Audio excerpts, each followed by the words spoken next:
సాగిపోయినా నీడ వంటి జీవితం అల్పమైనది, నీటి బుడగ వంటిది. సాగిపోయినా నీడ వంటి జీవితం అల్పమైనది, నీటి బుడగ వంటిది.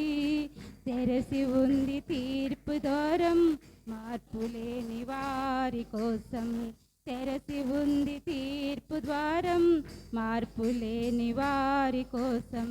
పాతాళ వేదనలు తాపించుకొనలేవు, ఆఘోర బాధలు వర్ణింపజాలవు. పాతాళ వేదనలు తాపించుకొనలేవు, ఆఘోర బాధలు వర్ణింపజాలవు. దినములు రాకముందే సర్వం కోల్పోకముందే, సంగత్వం కమ్మకముందే, ఉగ్రత దిగి రాకముందే, అంధత్వం కమ్మకముందే,